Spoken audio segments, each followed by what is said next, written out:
Welcome to Reports from the Node. Welcome to Reports from the Node.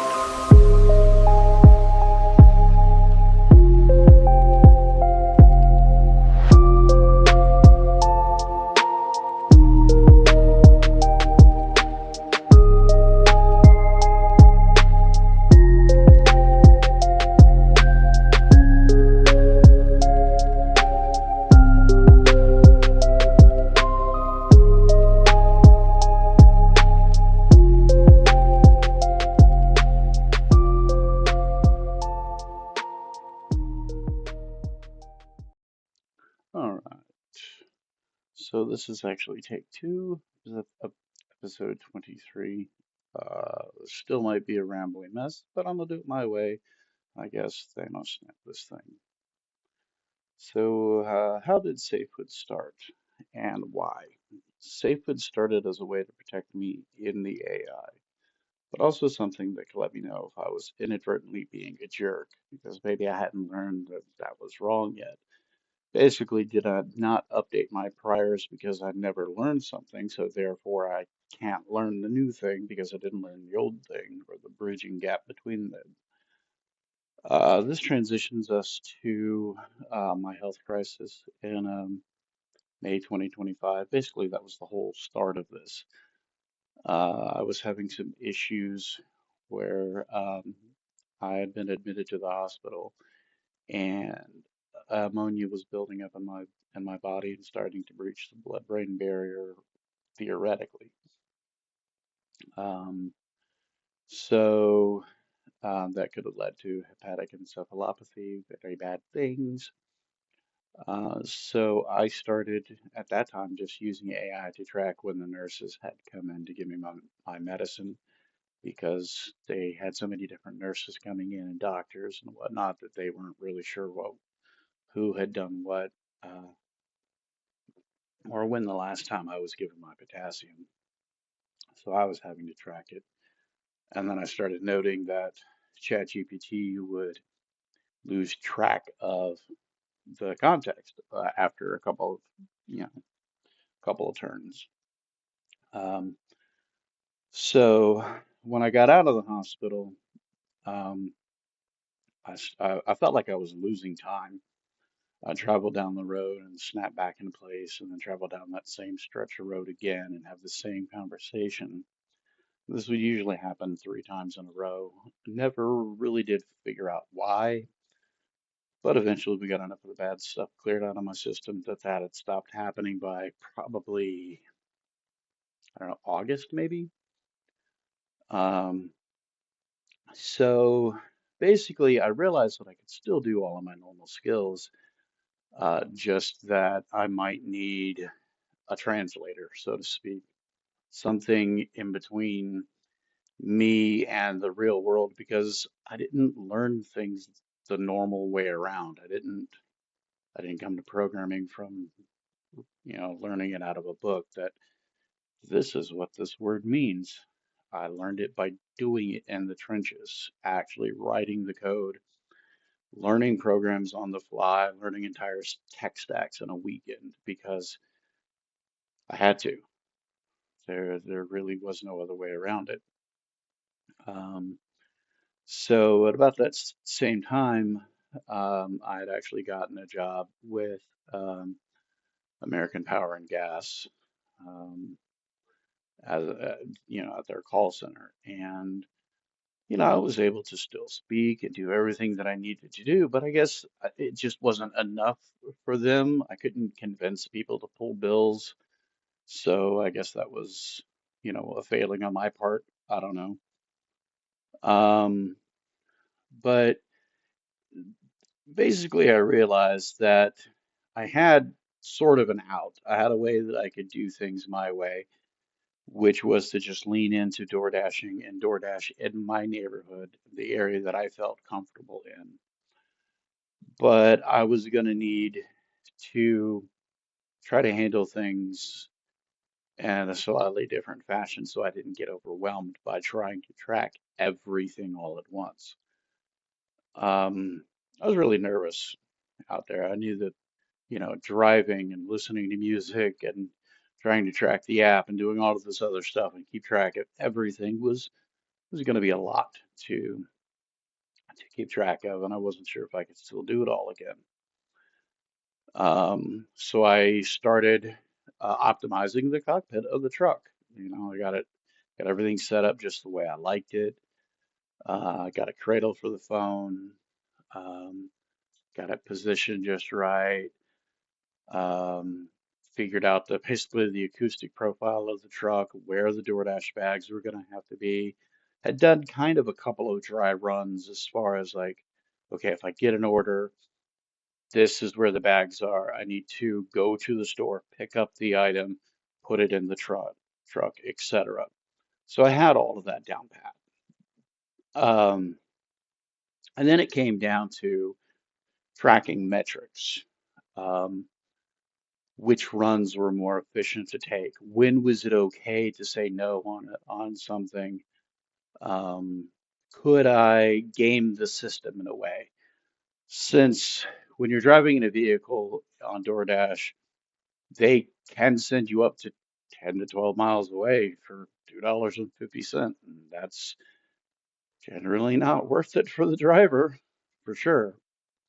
Occasionally, I would get really good orders. I'd get somebody who was ordering donuts from way out in Indian Rocks Beach from the Carillon Shipley Donuts. And well, there are several donut places on the way in between here and there. There's no reason for someone to order Shipley Donuts from, 12 miles away unless they grew up with Shipley Donuts and that's what they really want.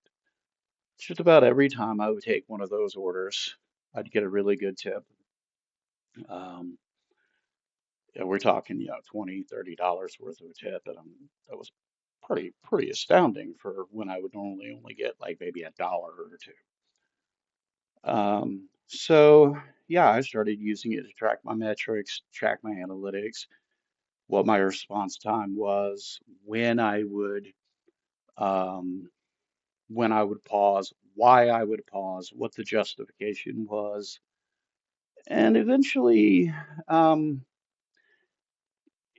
it started just as a silly question. Why am I the way I am? Why do I do things the way I do?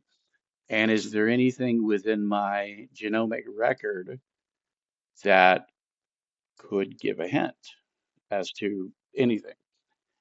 Now, the gimmick was is I had already had those conversations with Gemini several times, but it was one of the first times when I started having that conversation with SafeHood using my files and where it had some of the other things that I had already figured out logged as actual hardcore facts, hardcore immutable facts. So as I was describing how I process the world, um, one day I just off out of the blue, or at least that's how it looks to SafeHood, said, "Oh yeah, by the way, I happen to have my 23andMe file. Can you read this finally?" I had been trying to get Gemini to read the full 16 meg tab separated file for months, and it was not able to. So one day I finally got it to basically admit that it didn't know on, or that it couldn't scan the entirety of the file, but that it could look for these things called single nucleotide polymorphisms. And I said, well, based on everything that I've described, what my cognitive style is like and the things, how I see the world, is there anything within my DNA that would account for that? Not explain it, not diagnose it, not be a problem, just was there a correlation between certain things? And that's when I started digging deeper into the biology of me, the biology of James, and getting SafeHood to acknowledge that. So what I wanted was a system that would acknowledge that there was a human in the room and respect that there was a human in the room and not try to tell you, like, let's say you're a girl and you're typing in stuff. Does it know that you're a girl to begin with? Does it assume you're just a small male? Um, what does the AI know about you? What can the AI know about you? What should the AI know about you? And by putting in my genomic record into SafeHood, there came a point when I realized that I was never going to really be able to convince anyone else to do the exact same thing, but that I could come up with, by working with neurobiologists and trying to find the smartest people I could, maybe there's a way that we can map cognitive profiles to SafeHood and have SafeHood not mutate per se, but respond to that. Could that be dials within the system? Things of that nature. So I'm a very complicated guy. Um, because I worked remote for 8 years and didn't really talk to anybody. I I already had a insanely rich vocabulary, especially in my head. Um, I just learned that it was easier to not talk, and that if I couldn't get the words out and explain it, that must mean I'm not intelligent. If I can't explain what a continuous integration, continuous development pipeline is by the actual textbook definition of it, that must mean I don't know what the hell I'm talking about. When really, um, it's more complicated than that. I mean, English is a difficult thing to begin with, whether you were born with English as your first language or not. But imagine folks who were born with English not as their first language. Now they have to take the entire world and translate it through their native language layer, their English translation layer, and then get their mouth to say those words. Um, I theorize that as an individual learns more about the world, maybe more knowledge, different environments. For instance, I was code switching when I was a kid. Um, Different levels of people could handle different amounts of intelligence, different tones. What was the expectation from this crazy blonde-haired kid, you know? Um, should he just act like a normal kid, or was it okay to be a little smart around them? Was it okay to be sarcastic around them? Later in life, same thing. You know, I was a 1099 contractor. I basically masked uh, the ADHD kid for 27 years because nobody wants to hire that guy. But it also meant that I didn't really talk to a lot of folks other than like the direct people that I was working with. And well, I stayed behind the scenes. And that's kind of how I want to run Safe House, really, where I'm not the guy that tells everyone what to do. I'm just a connector. Like you want to do a thing, you want to build a thing, cool. I know a guy, or I know a person, or I know a piece of tech. And yeah, maybe I don't sound like the most intelligent person in the room. Um, Maybe my accent gives me away. Maybe a lot of things. You know, I'm not some suit. I don't have an MBA. I would probably have to look up what the hell that actually fully means. Other than probably Masters of Business Administrations, which That doesn't sound like a remotely useful thing to anything that I do. But in my line of work as a web developer and later as a senior software engineer, there is no movement, there is no job transition where you become a manager of developers. So why not? And this often reminds me of business. No, just kidding. Jesus Christ, I don't do that crap. So can I use SAFEHOOD to ethically run a business and do things the right way and have the AI admit when it doesn't know something and not pathologize the user, not turn their ADHD into a weapon against them? Can the AI respect you in the morning?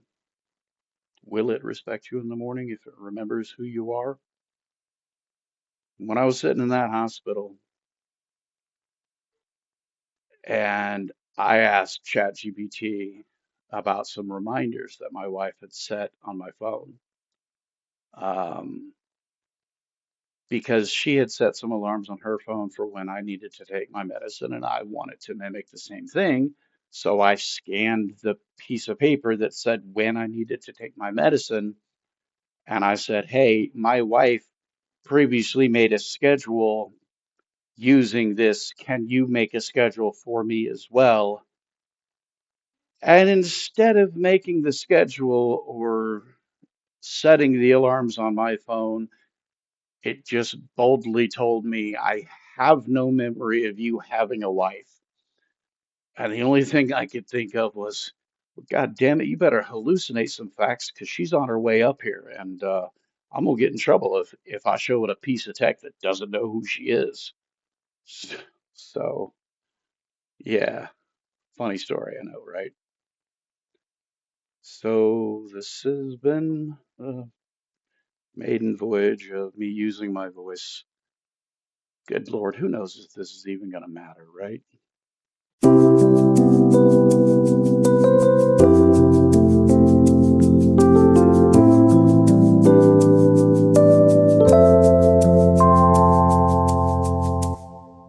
This has been Reports from the Node End Transmission. Play grad and end transmission.